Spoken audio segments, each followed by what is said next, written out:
une personne sans référence. Un bon matin devient une légende. Namesana langate koyebanae. Les courtes prières en public et les résultats sont magnifiques. C'est que les nanga kogumenana aussi. Il m'appelait, je le sais, Likabwezo pela katinanga. Namituni pona nini Eza umela Yakolo. Shalom, que la paix et la grâce de Dieu soient votre partage. Bonsoir à vous. Nous sommes dans la joie de vous retrouver encore dans ces nouveaux numéros de temps d'édification avec votre structure ATK Édification. Je crois que la grâce de Dieu va continuer à être notre partage. Nous sommes contents de savoir que vous nous suivez très nombreux. Merci pour vos commentaires à chaque fois. Merci pour vos prières en notre faveur. Que Dieu vous rende vraiment au centuple. Père, nous te bénissons. Permets-nous en ces moments de pouvoir connaître ta parole en profondeur au nom de Jésus et vivre cela. Amen.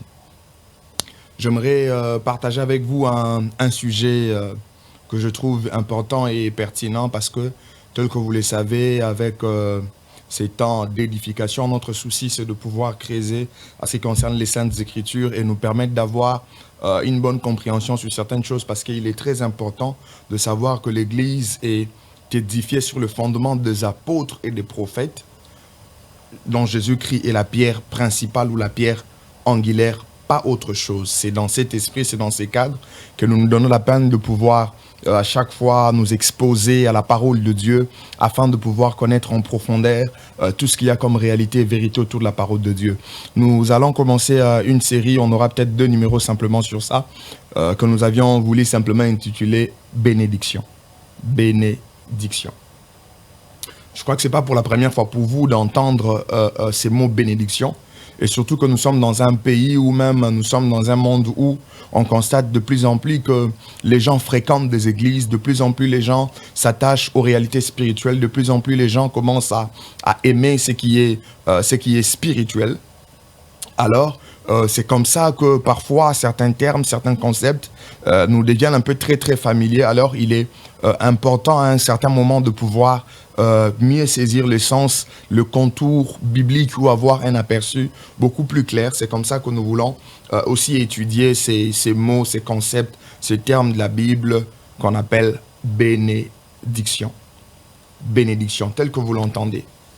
Lorsqu'on parle de bénédiction, nous devons savoir que bénir quelqu'un, lorsqu'on dit bénir quelqu'un, en réalité, la bénédiction, c'est dire du bien de quelqu'un. C'est-à-dire dire du bien de quelqu'un ou le louer. Vous vous mettez à dire de bonnes choses, vous vous mettez à louer quelqu'un. Mais aussi, lorsqu'on parle de la bénédiction ou bénir quelqu'un, c'est désirer et vouloir inconditionnellement ou totalement et sans réserve aucune, le bien illimité pour les autres. Donc, lorsqu'on est en train de vouloir bénir quelqu'un, en d'autres termes, ça veut simplement dire que nous voulons le bien de cette personne. Nous le voulons sans réserve. Nous le voulons de façon inconditionnelle. Nous le voulons totalement, de façon illimitée, que cette personne puisse connaître le bien. Vous voyez? Ne pas connaître un malheur, ne pas connaître de situations catastrophiques, mais connaître le bien.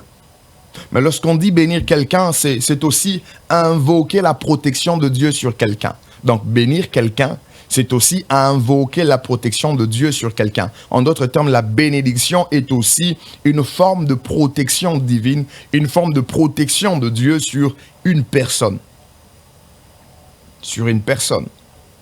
Alors, il faudrait également noter ou savoir que la bénédiction est une grâce ou une faveur de Dieu sur quelqu'un. Lorsqu'on parle de la bénédiction, on est en train de voir une grâce. On est en train de voir une faveur que Dieu est en train d'accorder à quelqu'un. Une faveur, une grâce que Dieu est en train d'accorder à un homme. C'est ça le sens de bénir, lorsqu'on dit bénir quelqu'un. Lorsque je dis par exemple que je sois béni ou j'étais béni au nom de Jésus. En fait, je suis en train de vouloir le bien pour toi et je le veux au nom de Jésus-Christ. Mais il n'y a pas que ça. Dans la bénédiction, il nous arrive de bénir des gens, c'est-à-dire quelqu'un dit je t'ai béni, je bénis quelqu'un. Mais il arrive parfois, même dans nos temps de prière ou dans nos cultes, que l'on dise est-ce qu'on peut bénir Dieu? Bénissons l'Éternel, bénissons notre Dieu. Alors, lorsqu'on dit bénir l'Éternel ou bénir Dieu, ce n'est pas qu'on est en train de vouloir un bien sur Dieu, parce qu'il est au-dessus de nous. C'est le supérieur qui bénit l'inférieur. Ça, c'est un principe dans le domaine de la bénédiction. Mais ici, dans ces contextes, lorsqu'on dit que l'on puisse bénir l'Éternel ou que l'on puisse bénir Dieu, en d'autres termes, c'est simplement les louer pour ses œuvres. Donc, à chaque fois qu'à l'église, par exemple, on nous dit « bénissez l'Éternel », donc c'est comme si on était en train de nous dire « bénissez Dieu pour ses œuvres ». Donc, même lorsque je me mets à prier personnellement, pendant mes moments de dévotion personnelle, je prie, je dis Seigneur, je t'ai béni, je t'ai glorifié. Au fait, à chaque fois que je suis en train de dire Seigneur, je t'ai béni là, pour moi, c'est une façon de pouvoir louer Dieu. Oh, je t'ai béni Père parce que tu m'as protégé. Donc, je suis en train de bénir Dieu à cause de sa protection dans ma vie. Je te bénis Seigneur parce que tu m'as accordé une promotion. Je te bénis Seigneur parce que tu m'as guéri. Oh, je reconnais que tu es Jéhovah Rapha. Vous voyez? Donc, je suis en train de louer Dieu à cause de ce qu'il a fait. C'est comme ça qu'on parle de bénir l'Éternel ou de bénir Dieu. Lorsque vous lisez même 2 Corinthiens chapitre 1 verset 3, vous allez voir, parce que d'autres personnes peuvent en faire un débat pour dire qu'est-ce qu'on peut bénir Dieu. Il faudrait comprendre le contexte, les contextes appropriés lorsqu'on dit bénir l'Éternel. Quand vous lisez 2 Corinthiens chapitre 1, le verset 3, l'apôtre Paul parle en disant « Béni soit Dieu, le Père de notre Seigneur Jésus-Christ ». L'apôtre est en train de bénir Dieu. Il dit « Béni soit Dieu, le Père de notre Seigneur Jésus-Christ, le Père de miséricorde et le Dieu de toute consolation ». Vous voyez, il est en train de bénir Dieu. Donc, il est en train de louer Dieu à cause de ce qu'il est et à cause de ce qu'il a fait. Ça, c'est important. Alors, après avoir compris ce que c'est la bénédiction, après avoir compris ce que veut dire bénir quelqu'un et compris ce que veut dire bénir Dieu, il est important pour nous de savoir, de répondre à cette question, de savoir qui peut bénir. Qui peut bénir? Parce que très souvent, on a l'habitude de les dire, je t'ai béni au nom de l'Éternel. Ah non, j'étais chez un tel, il m'a béni. Ah, je fais ceci, Dieu m'a béni. Alors, qui peut bénir exactement? Est-ce que Dieu peut bénir? Est-ce qu'un homme peut bénir? Est-ce que le diable peut bénir? Ce sont des questionnements que l'on se pose. Alors, de façon générale, nous voulons répondre à cette question, celle de savoir qui peut bénir. Premièrement, j'aimerais nous dire que c'est d'abord Dieu qui peut bénir. Donc, lorsqu'on parle de la bénédiction, la personne qui est censée octroyer ou apporter, donner une bénédiction, en premier lieu, c'est Dieu. C'est Dieu qui bénit. C'est Dieu qui a le monopole de la bénédiction.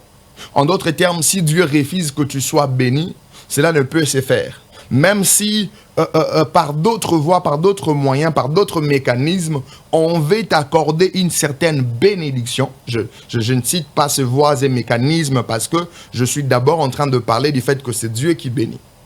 Même si cela peut venir des autres voies, des autres moyens, compte tenu du fait que c'est Dieu qui en a le monopole, s'il ne veut pas que quelqu'un soit béni, cela ne sera pas le cas.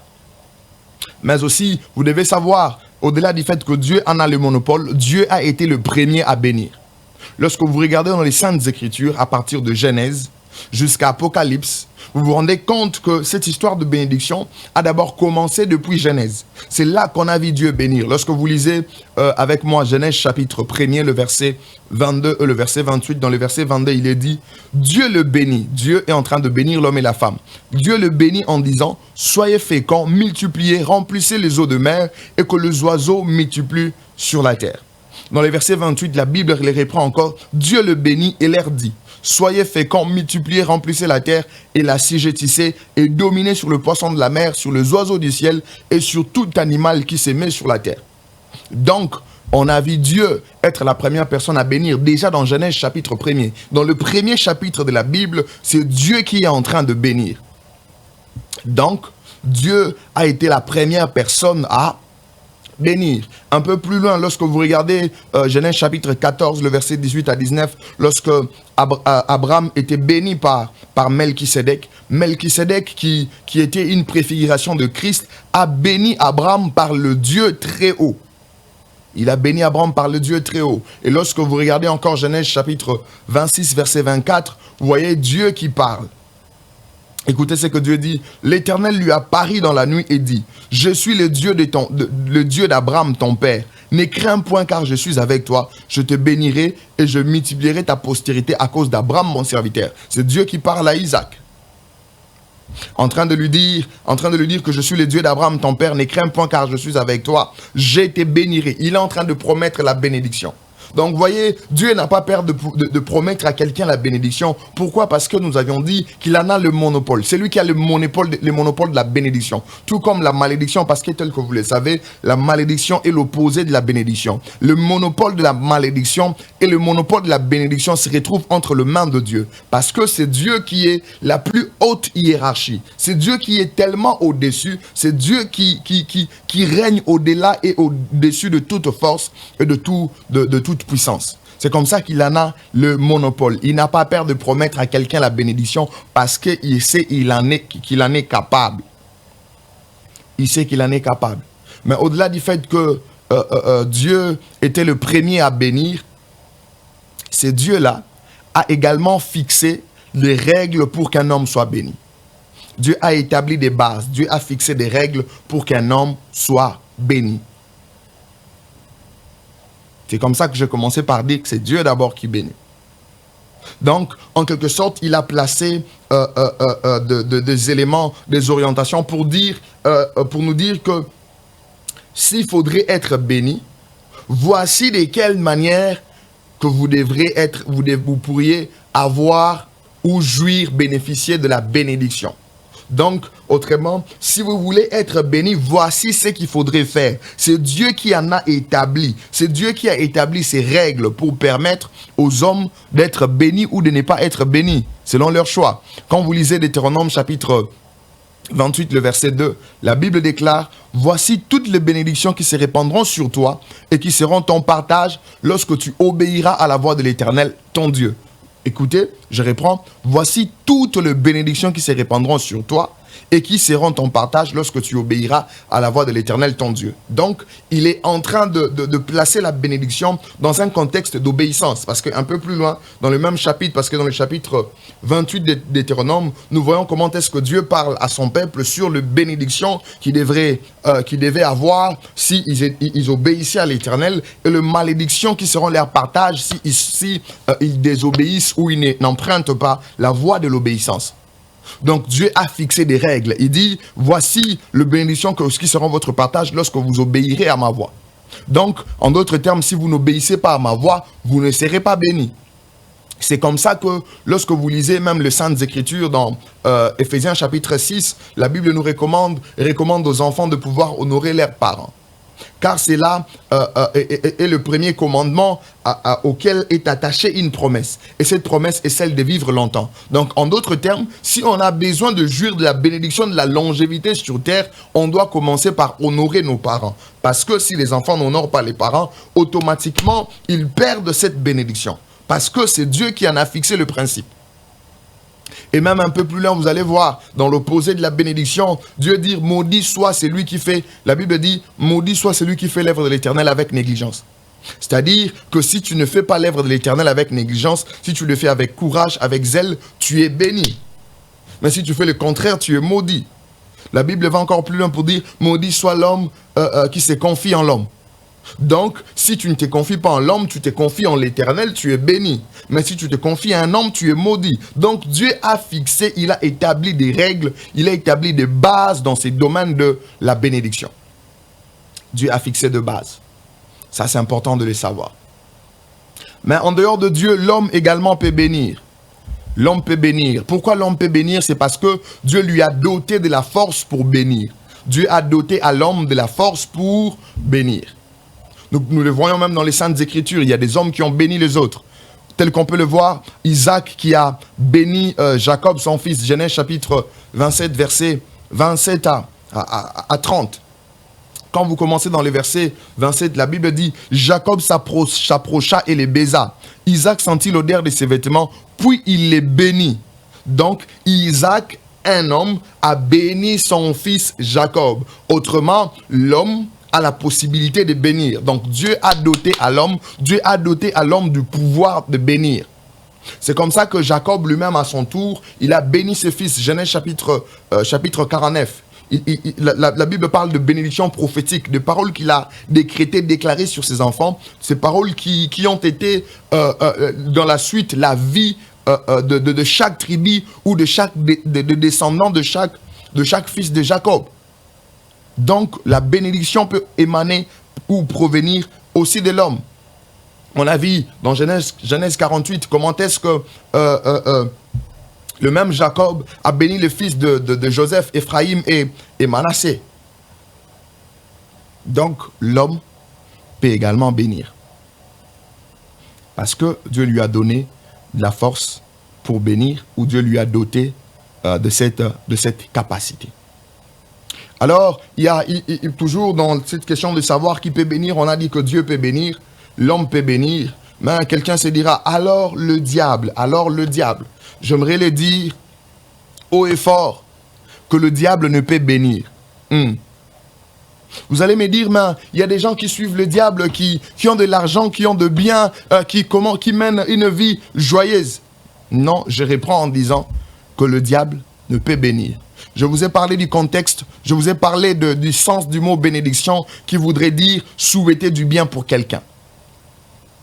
Est-ce que cela est-il compatible à la nature du diable? J'en doute fortement. C'est parce que le diable ne peut pas bénir parce qu'il ne voudra jamais le bien de l'homme. N'est-ce pas dans l'Apocalypse, on vous dit malheur à la terre et à la mer, car le diable est descendu vers vous animé d'une grande colère.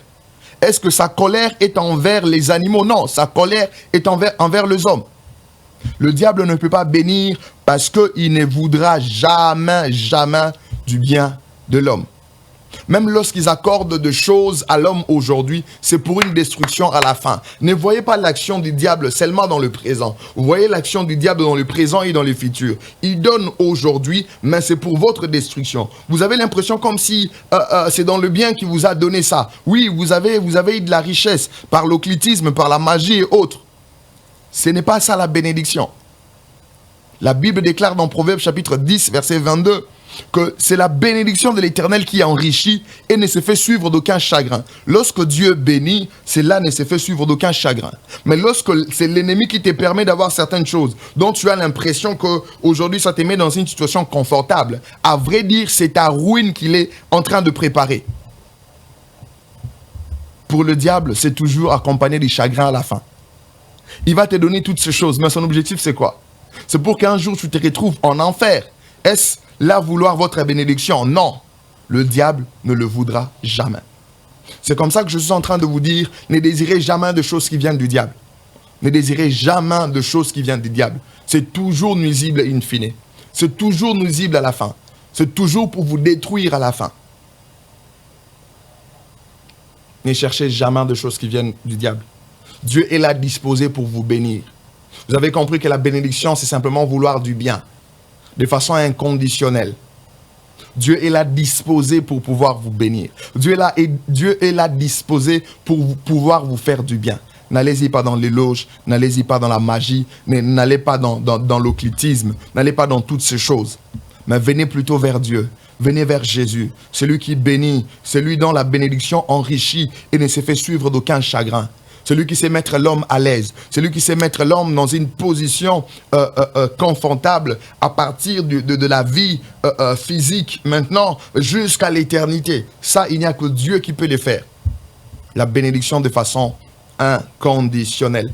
Je crois que Dieu va nous faire grâce dans le prochain numéro. Nous allons continuer sur la bénédiction. Nous allons continuer sur la bénédiction pour vous expliquer ou vous parler de comment est-ce qu'on peut bénir et évoquer quelques vérités sur la bénédiction.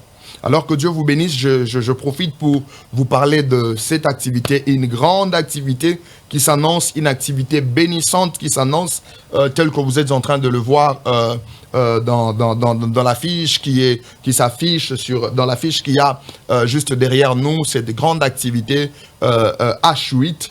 8 heures de parler en langue. 8 heures de parler en langue.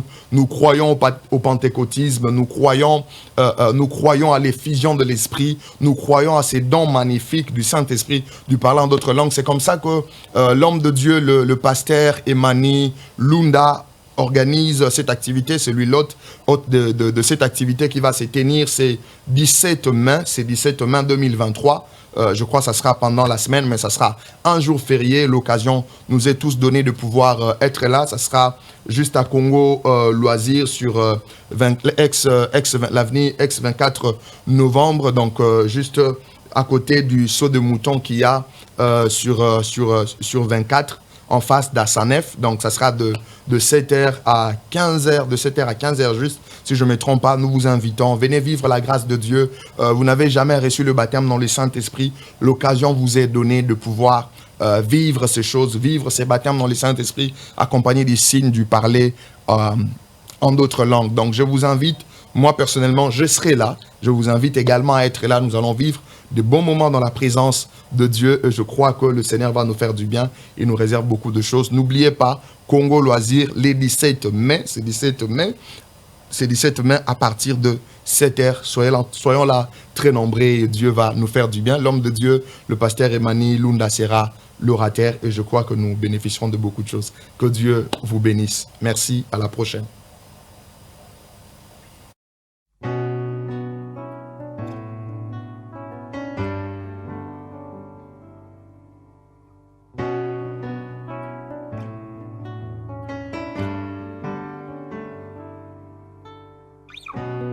Une personne sans référence, un bon matin devient une légende. Namesana nangate koyebanae. Les courtes prières en public et les résultats sont magnifiques. C'est que les nanga kogumenana losi. Il m'appelait, je le sais. Likabwezo pela katinanga na mituni pona nini ezo umela yakolo